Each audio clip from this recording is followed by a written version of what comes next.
Okay, this week we're going head to head, and may the best diet win. We're going to be comparing Automate Your Plate to intermittent fasting. And yes, Automate Your Plate was created by yours truly, full disclaimer. And of course, I'm biased.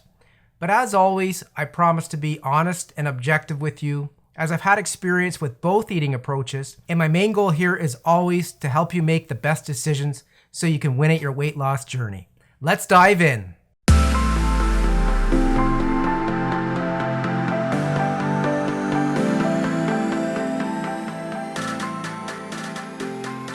Welcome to episode 11 of the LeRock Show, where I'm here to help you get your fitness back on track at any age and regardless of your current fitness level, so you can spend more quality time with your families, have a brighter outlook on life, and finally find the true joy that life has to offer. I'm your host, LeRock. It's such a beautiful day today, and I'm thankful as always that we get to spend this time together and that I get to share this information with you. I'm continually impressed and honored that you see the importance of taking back your health and fitness. And hopefully you begin putting some of these practices in place in your life. For those of you listening on Apple Podcasts or Spotify, thanks for listening, and thanks for sharing your reviews, because it really does help me get my message out there. If you're watching on YouTube, thanks for continuing to support the channel by sharing your comments and giving me the feedback, the likes, and all the engagements, as it really does help me to stay motivated, to help you more, and also to come up with ideas for future shows. And as a side note, for those of you who don't feel comfortable leaving comments on a public YouTube page, I totally get it. You can always send me a message on my Facebook fan page. Don't be shy. I'm always happy to help you out. As we get older, some of us may find that life has taken us over a bit with all the responsibilities and things we need to meet each day. And one of the results might be that our bodies kind of shifted into a new condition, something that's become our new norm. Well, I'm here every week to tell you that is not what you need to settle for. You can change this. You can get it all back. And as you watch each week, I'm hoping that you implement some of these things I share, because it will get you that much closer to where you want to be. I'm living proof that you can actually do this. I was an exact example of what can happen to somebody if you let things run amok. And I was able to get myself back and get my health and fitness back and maintain it for the last 15 years. So get out your notepad and journal and get ready to jot some things down. Because this week I'm going to dig in and share the actual differences between intermittent fasting and Automate Your Plate. For those of you who have been seriously considering intermittent fasting, or maybe trying out Automate Your Plate, I think you'll find this week's episode very helpful in helping you to come to some sort of decision on which way you want to go. And I promise to be objective today, as I want what's best for you. Now, the nice part about the way I live my life is I don't rely on selling any of the items I create in order to make a living. That's right. I'm not selling you the Automate Your Plate approach. In fact, I'm giving it away to you today for free. You see, if you decide Automate Your Plate is something you decide to choose, you're not going to find a buy button anywhere that you can click on to buy this eating approach. I believe from firsthand experience that its power and potential is way too important to keep behind a paywall. You see, I had absolutely no idea 15 years ago when I sat down with a little scribble pad and started jotting down some ideas that I would end up creating this Automate Your Plate eating approach. I only knew that it needed to be easy to follow, be based on common sense, and have some automation built into it. I knew that if it could get me over the psychological roadblocks that I was dealing with, that I'd finally have the answers that I was looking for in my nutrition. As a result, I lost 65 pounds in 13 weeks. Fast forward, and it became one of the 9 directives in my book, Fit Anyway, and it also became one of the 5 modules that I teach in my online course, Fit Anyway Academy. And the real proof, that was more than 15 years ago, and I've maintained a healthy body ever since. And the benefits of this eating approach is it allows you to eat more frequently than you ever have before, all with less time and less effort spent. It's balanced nutrition on autopilot. It gives you great control. It allows you to decide specific items that you want on your plate, and then it gives you total freedom every weekend. Those that have tried it and followed it correctly have had great results. Yes, I've put together a free step-by-step checklist that you can begin using today to automate your plate, and you can use it as your very own quick start guide, getting you well on your way. The checklist takes everything that I teach on this directive in my book and in my online course, and it simplifies it down into a single page cheat sheet. It's super simple and easy to follow. For those of you listening on one of the podcasts that I'm on out there, just go to ethanlerock.com/automate. That's ethanlerock.com/automate. And if you're watching on YouTube, I'll provide a link down below and you can get it there. Download your own copy and let me know how it works out for you. And always feel free to drop me a line if you have any questions about it, as I'm always happy to help. And now that I've provided you with free access to the Automate Your Plate eating approach, I'm going to share with you my own objective review of intermittent fasting and Automate Your Plate, because I know it can help you make the decision that you want to make, because I know what it's like to be sitting there on the fence and not knowing which way to go. And like I've shared, I've been on the Automate Your Plate eating approach for more than 15 years now. However, as a fitness person, I'm continually educating myself on the best methods and ways to lose weight and to stay in shape for the rest of your life. All of this has always intrigued me my whole life. You see, I've always been the type of trainer who uses himself as a guinea pig first. I like to lead by example. So I decided to put myself through an experiment to see if intermittent fasting met up to its promise. You see, in 2018, I seen intermittent fasting becoming one of the #1 fad diets out there. People that I truly looked up to and people that I truly admire were jumping on the intermittent fasting bandwagon. It had me curious like crazy. So I decided to take 5 weeks off of my Automate Your Plate eating approach.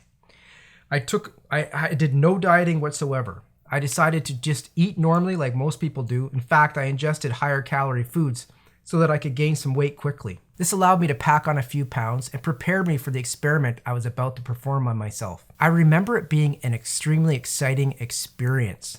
The anticipation of trying out this new diet, because it's something I had never done before. Now, what I'm about to share with you is my own experience and my own opinion, and I really hope it helps you to make a decision. Now, let's begin by looking at what intermittent fasting is. We'll talk about some of the advantages and some of the disadvantages of doing intermittent fasting. Intermittent fasting, put simply, is going for a duration, a period of time, without eating any food, followed by a short window of time when you're allowed to eat food. Now, typically, the most standard approach is to go 16 hours fasting, which means no food. In fact, nothing that your body has to metabolize. That means even sweeteners. You can't even have sweeteners during that phase.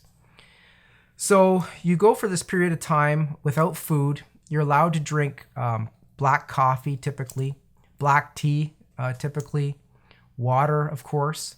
But you're not allowed to have any kind of food. That includes even diet chewing gum. Because what happens is anything that needs to be metabolized in your body will break your fast. And it kind of defeats the whole purpose of the intermittent fasting process. So that fasting period of a minimum of 16 hours is followed by a window maximum of 8 hours where you're allowed to eat whatever you want. And they encourage you to eat higher calorie foods because the window really is so short.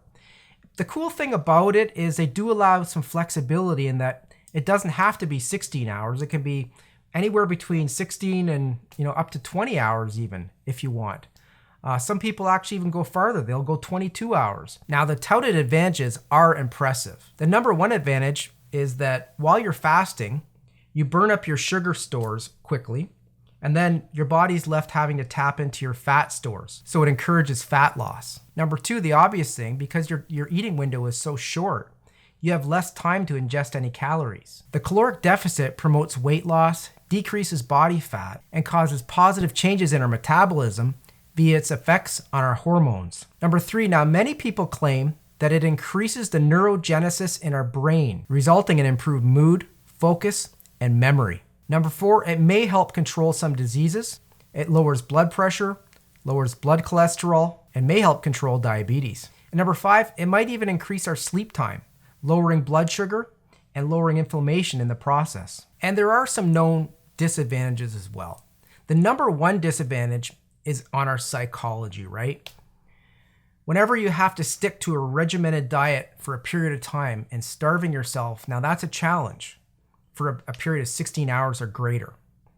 That in itself has a big psychological challenge that comes with it. And the other part is the little eating window and the psychological games that can play with you. It can cause you, #1, at first you may find yourself eating way too many calories in that short window. And then as time goes by, you may find yourself actually dreading having to shove that many calories in your face in a short period of time. It's really a real mind game. And on a psychological level, that's the number one disadvantage they talk about. And I'll share with you my experience on that in a little bit. Number 2 are the social implications. It requires that you be on it all the time. So when you have your friends over on the weekend or you go out for dinner, you have to really plan ahead. You have to think, what am I going to be doing? Will it fall within my window of time? So that you can actually enjoy those activities with your friends, have dinner with them normally, and be able to enjoy your life. Now, is it impossible? No, it is possible, but it takes a lot more planning. And when things take a lot of planning, guess what? That's when most people fail, right? So that's the number 2 disadvantage. Now, number 3, that's another big disadvantage they talk about. And that's for people like the average person that doesn't have a huge amount of weight to lose, but maybe only has to lose like 20 pounds or so, 20 or 30 pounds. Those people, they find that it may cause hormonal imbalances in the body, which can cause symptoms like insomnia, increased stress, and potential for thyroid problems. In this case, it is highly advised you seek advice and approval from your physician. Now, for the purpose of my experiment on me, the human guinea pig, I decided to go with a 19-hour fasting window, followed by a 5-hour eating window or binging window. And I performed this for 1 month. I drank black coffee and water during the day, during my fasting window.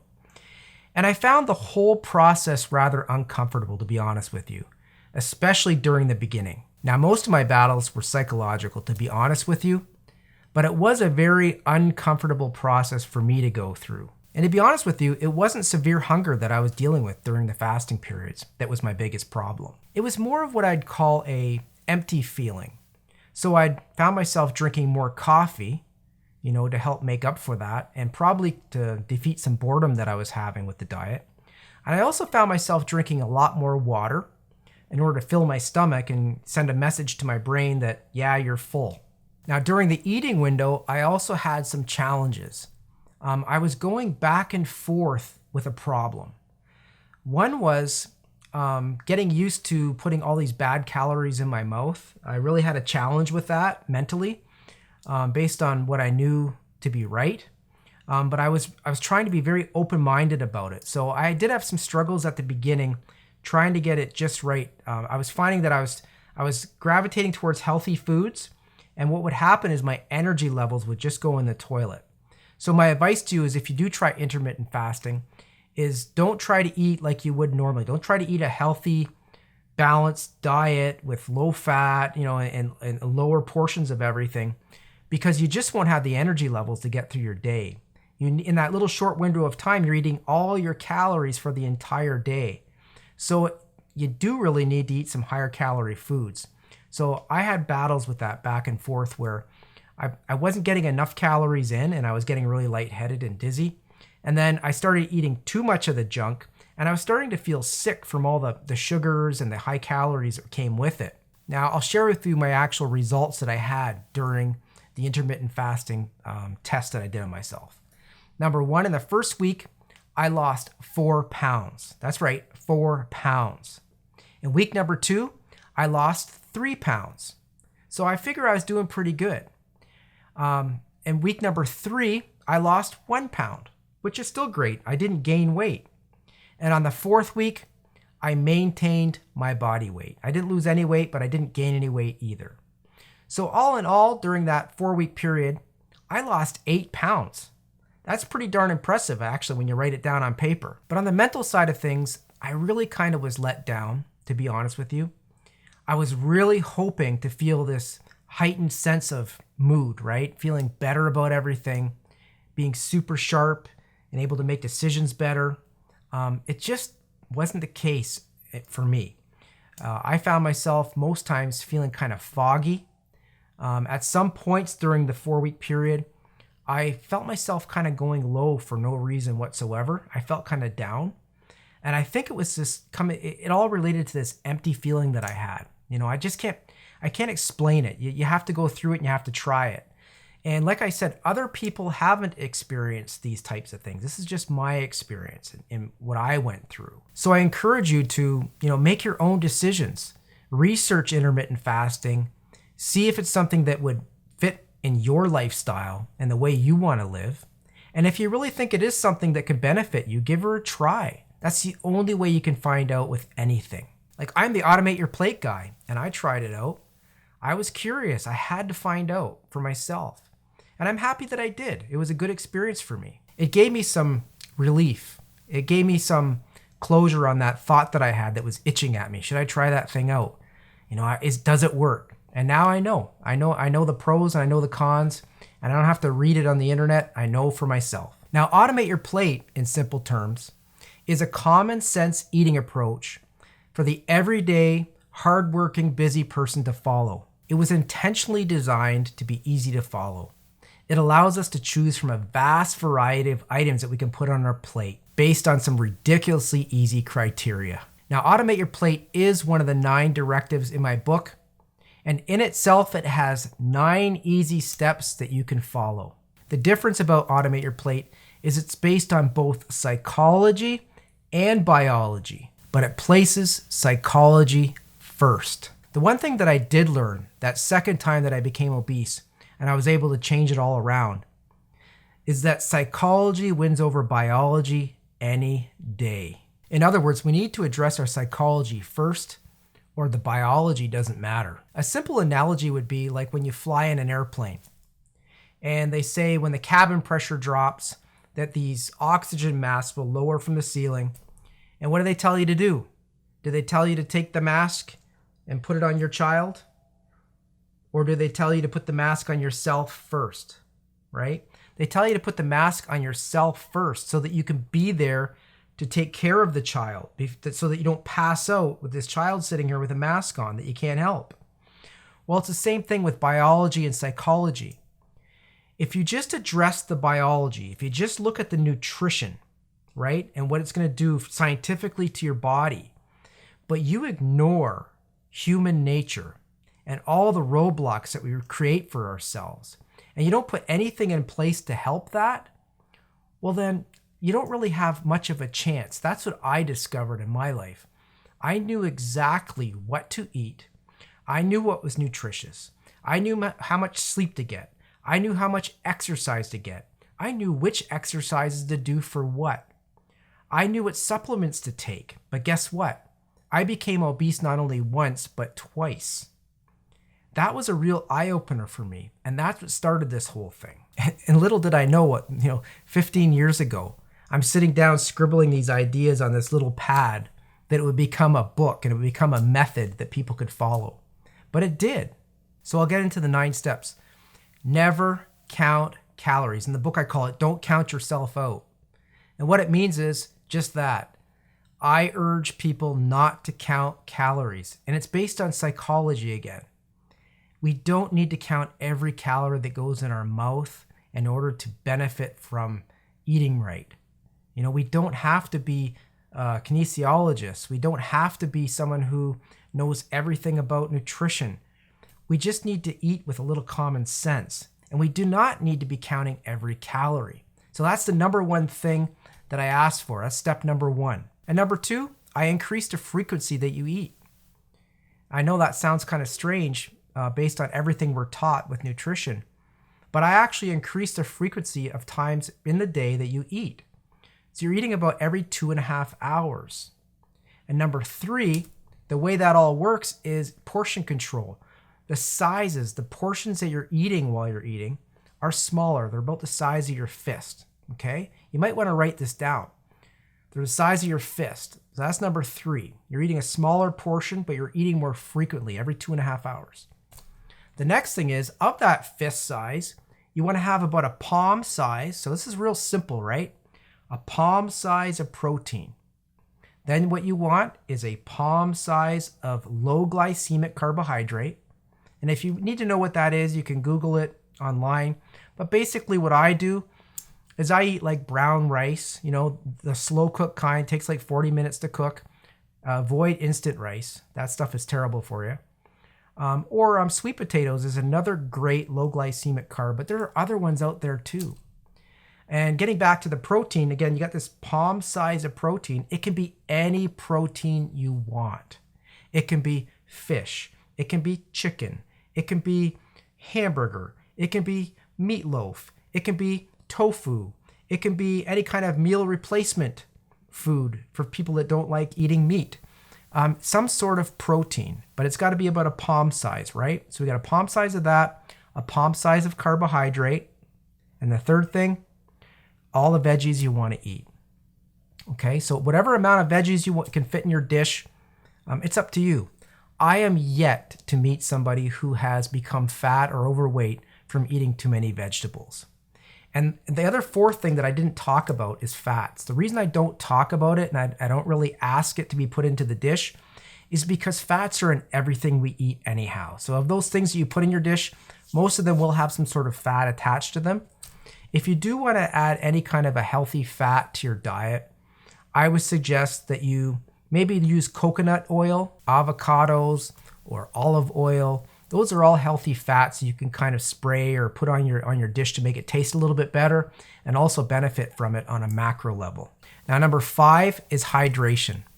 I encourage people to drink 8 16-ounce glasses of water a day. That's the tall ones in your shelf. Now, what's being taught out there is the 8 and 8, which is fine, where they're encouraging people to have the short glass on your shelf, little 8-ounce glass, 8 times a day.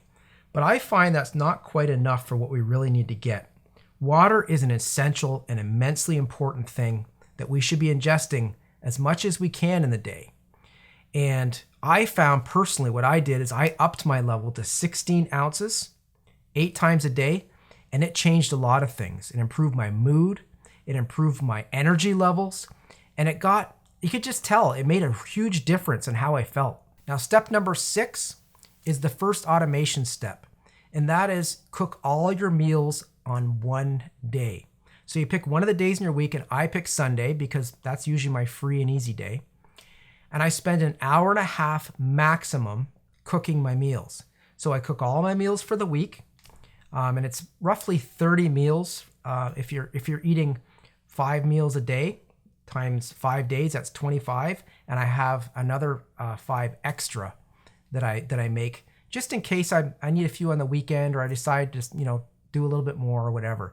I like to always have a buffer. I never like leaving it just to the point where I just have just enough meals. That's just the way I'm wired. It's something I've learned over time, and it prevents me from sliding. You run out of meals and all of a sudden you run out and get something you didn't want to get. Now, the advantage to this, I did the math on this, and I actually did the specific math on this in my book and in the online course, but what I'll share with you is that it saved me 11 hours of my life a week by preparing my meals. I get in deep and I show you exactly what that is, but it actually has a potential to save you 11 hours of your life a week if you automate your plate on Sundays or whatever day you pick. Now, at first when I did this, it took me about 3.5 hours. Then it was 3, and then it got down to about an hour and a half on average. Now, these days, I'm getting like 45 minutes to an hour because I'm super efficient at it. And I actually take you into my kitchen in my online course, and I take you through how I do that. And I talk about the efficiencies that I put in place in order to do that. But it has a great potential. So based on an hour and a half once a week, it can save you 11 hours of your life. Now, step number 7 is automation number 2. And that is keeping the meals with you everywhere you go. So what I do is, and what I encourage people to do, is to bring the meals to work or wherever you're going, have your first one in the morning, and then every 2.5 hours, eat one of your meals. That means having them in a cooler or somewhere close by where you can grab them within an arm's reach. So if you go to your office, you bring your cooler to your desk, and they're right there. So that if you're hungry, you're not thinking, oh, what's in the vending machine? Or what can I order from this restaurant close by because I'm starving? That becomes no longer. You no longer feel that way because the food is always there, and it's a good variety, right? You get to pick what you're eating. So you can make it so that every other meal one's a fish meal, one's a chicken meal, one's a beef meal, one's a tofu meal. You can do whatever you want, and that's what I encourage. I do that myself. And what I do as an option in the process is for people like me that are really into the automation thing. I have a hot water bottle that I fill up every morning. So I heat up all my meals, I pop them into my cooler, and I put a hot water bottle in there with them, keeping them warm. So now I don't even need to go to the microwave. I don't even have to go out into the lobby and go into the microwave and get my dinners. And I have it down so that every break, I'm automatically eating my meals. It's just not even a thought. When you get to that level of automation, it changes everything. There's no longer temptation when you're driving home from work, and there's no longer this hunger, It's just, you have to do it in order to understand it. Now, number 8 is consistency. And all that asks is that for the 5 days of the week that you're doing this, you stay consistent and you follow those 7 steps I just described. You do all of those 7 steps, and none of them are rocket science, and you do them 5 days. That's it. Staying consistent. That's step number 8. And step number 9 is the best step. I call it be easy on the weekend. What it means is you don't have to worry about any of this diet on the weekend. I've been doing this for 15 years, and I'll tell you what it is. You get to the end of your week, you don't think about automate your plate. You decide what you want. You can think of it as a reward if you want, or you can just take it easy and mellow. It's whatever you choose, whatever you want. What I usually do is I'll have something really nice, something I like. I'll have like a big juicy steak with a baked potato with sour cream on it, bacon, whatever I want. Or I'll have pizza, or I'll have lasagna, or I'll have spaghetti with meatballs and Parmesan cheese on top. I'll have ice cream, I'll have sundaes, I'll have cookies, I'll have whatever I want. And you'll find that it's a very satisfying and rewarding eating approach to be on, because you don't feel psychologically constrained. You don't feel like you don't have a choice. You don't feel like, oh my gosh, am I doing this right? No, it's all on autopilot. And then when you get to the weekend, you do what you want. And I believe also what it does is the body. The body is keen, and the body knows when it's being starved. It knows when it's being neglected, and it knows when it's being treated right. I believe this. And I know when I'm eating these smaller meals every 2.5 hours, my body says to itself, I'm okay. My owner is taking care of me. My owner. But it's true. I'm taking care of myself. So guess what? I don't have to just hoard all this energy. I don't have to store it as body fat because I'm being taken care of. And I'm telling you, the body fat just comes right off, and it stays off. And then because the weekend comes and you're rewarding yourself with this be easy on the weekend, your body's saying, hey, I can actually indulge a little bit. I'm not being starved. I can eat what I want. And I'm okay. So it doesn't go into another reactive state. It doesn't do something else to your metabolism that causes you to pack on pounds and hold weight. It's a win-win situation.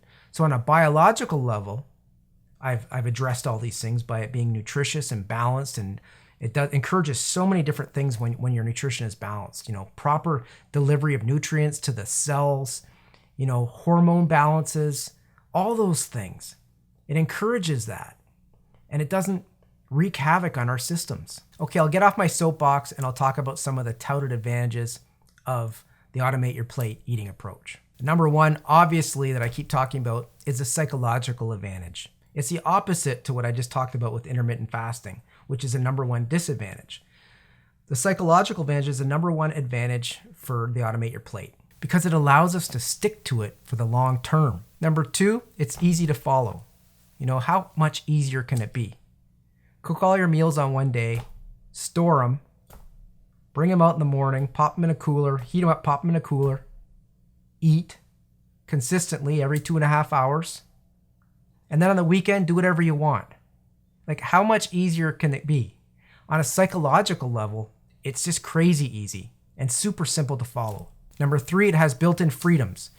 I'm not telling you have to eat this specific nutrient. I let you decide in the automate your plate approach. It allows you to pick whatever protein you want, whatever low glycemic carb you want. It just tells you to fit it into this portion size and any vegetable you want. It doesn't tell you can't eat corn or you should avoid carrots because they're high in sugar. It doesn't get into all that because guess what? It's almost impossible to get fat eating vegetables. So I don't focus in on that silliness. It's just silliness that's out there to distract us and to have something that people can talk about out there. But the truth is, every vegetable is good for you, on the most part. Every vegetable is going to benefit you in your health and fitness. Again, number 4, the touted advantages.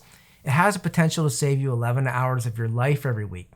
And if you really step back and think about that, if you're living a busy life and you're like, I'm too busy for any of this. I'm too busy to think about automate your plate. I'm too busy to look at what I need to do with my health and fitness. Well, think about what 11 hours a week saved could do for you. Number 5, I did the math on this as well. The automate your plate eating approach can save you roughly $2,000 a year by following it compared to just eating in a normal way. And I do some math on that and I do a real conservative comparison. It's roughly $2,000 you can save a year every year. Think about that. Number 6, again, it relates to automation again. The fact that you have the food with you all the time, it eliminates the temptations that are put in front of you every day. Because you're eating in this automatic way during the week, these temptations that you used to have, you know what I'm talking about. The urges, you're sitting at your desk and you're thinking, what can I get, what can I go and get from the vending machine? Or you're driving home from work and you're just like, you get that smell coming from one of the fast food joints. And you're like, oh, I should turn this car around because that's smelling really good. Now when I drive home, if I smell that, I just go, that's good marketing. And I just keep driving. It's amazing what it's done for me. And the 7th advantage obviously is a built-in reward at the end of the week. How many dieting systems out there do you know of that at the end of the week, they just say, go have at her, and don't worry about it. Well, that's what this eating approach does. And I don't do it, without caring and without making sure things work. I've used this on myself for more than 15 years. I've shared it with other people. And the people that I have shared it with that have followed it properly have lost weight and kept it off.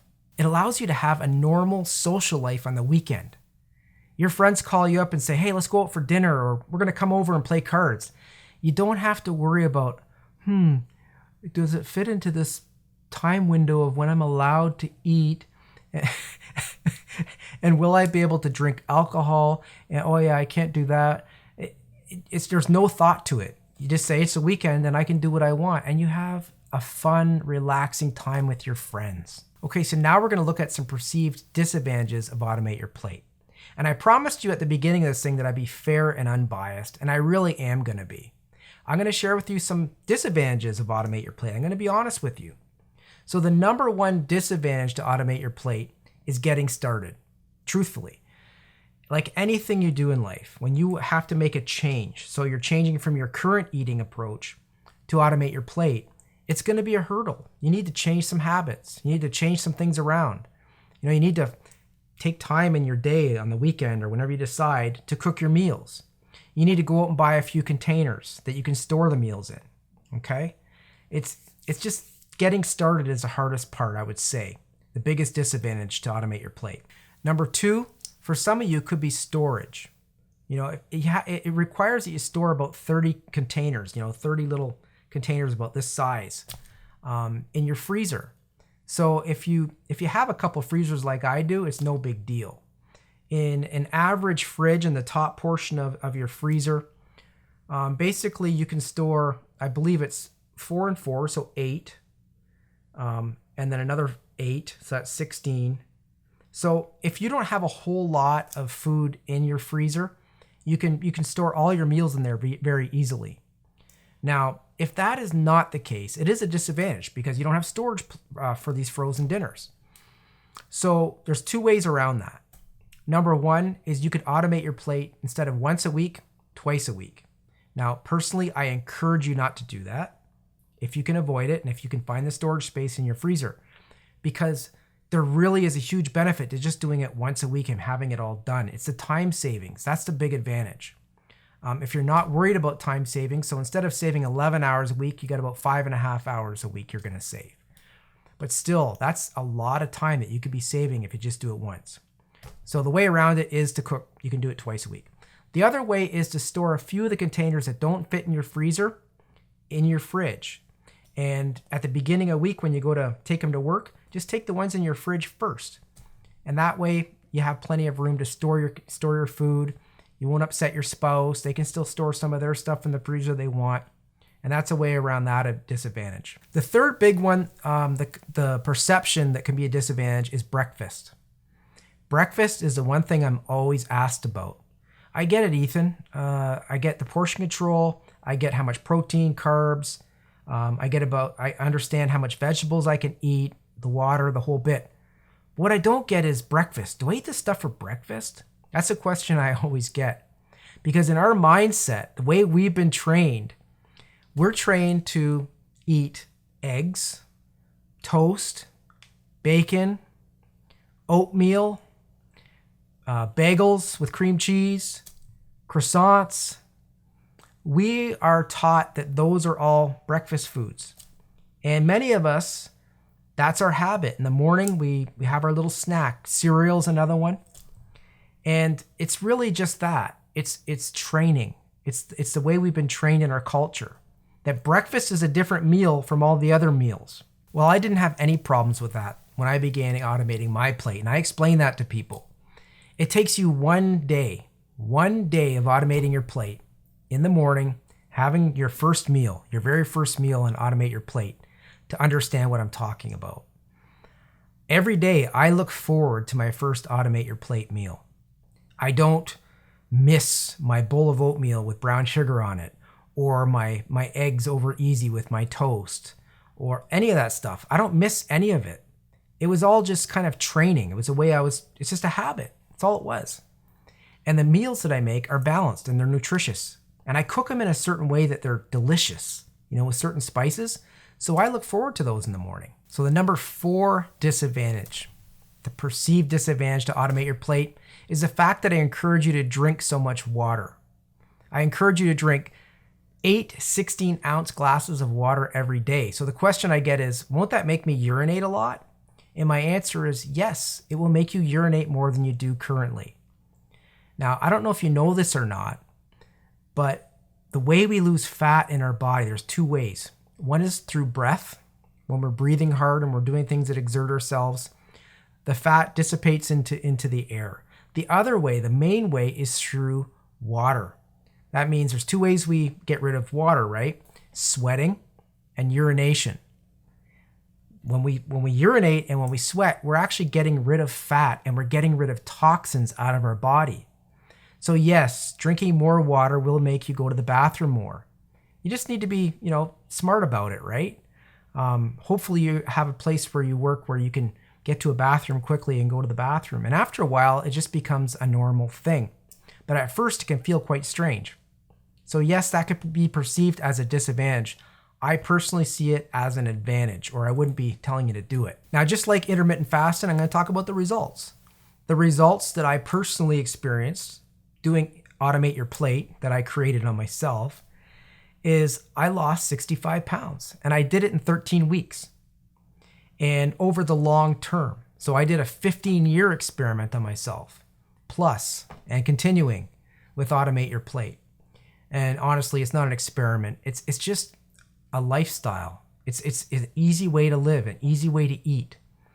And 15 years later, my body fat percentage is usually around 10%. It doesn't shift all over the place like it used to. I no longer go on the roller coaster ride. And is it all because of Automate Your Plate? No. I have the other 8 directives in the book and in my online course that I follow. And I put those into my life, and they help me stay the course. But Automate Your Plate is one of the key directives. I would not be where I am today without it. It's one of the main directives in the book. And it's a real important step. My energy levels are steady. I don't feel huge spikes in energy, and I don't feel real lows in energy. My mood is also steady. I don't feel super anxious and wired and then really like sluggish and low. I usually feel pretty steady. I'm optimistic on the most part, and I always feel pretty hopeful. And every weekend, I look forward to that little reward at the end.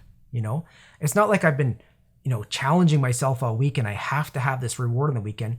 It's actually something that I just pleasantly look at on the horizon and say, hey, what can I do this weekend coming up? It'd be kind of cool to do this and that.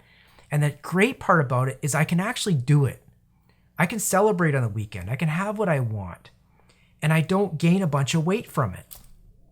It's a win-win. I love it. And I know if you try it, you're going to know exactly what I mean. You're going to love it too. Now, I sincerely hope this review and this comparison between intermittent fasting and my Automate Your Plate approach has helped you in making some sort of decision on what you want to do next. I'm excited for you either way. If you decide to do intermittent fasting, or if you decide to do Automate Your Plate, or some other diet that's out there that interests you, I'm excited for you because I know what that feels like.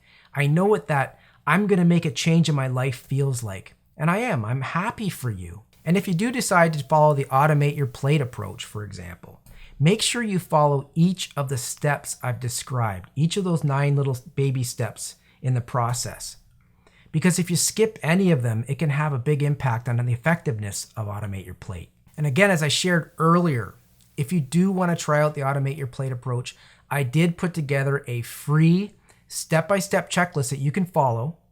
You can use it. It takes you through step by step by step. It's more of a, instead of talking about the psychological and the reasons why, it just says, go do. Do this, then do this, then do this, then do this, then do this. And it avoids telling you why and going through all the different, the psychology behind it.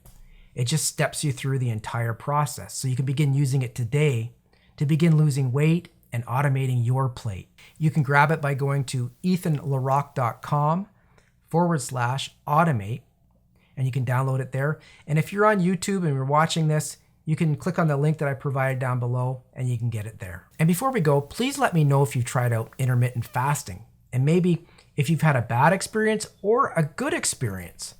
I really want to know either way. And if you decide to try out Automate Your Plate, please, by all means, leave me some feedback. Let me know how it's working for you because I'm interested. We got to win at this thing, right? That's what we want to do. So I hope that today's episode inspires you to take some action, to try out one more of these little steps to get you in the right direction for losing the weight and taking back your health and fitness and winning at this weight loss thing. And until we meet again, stay healthy, be happy, and live your life with intention every single day.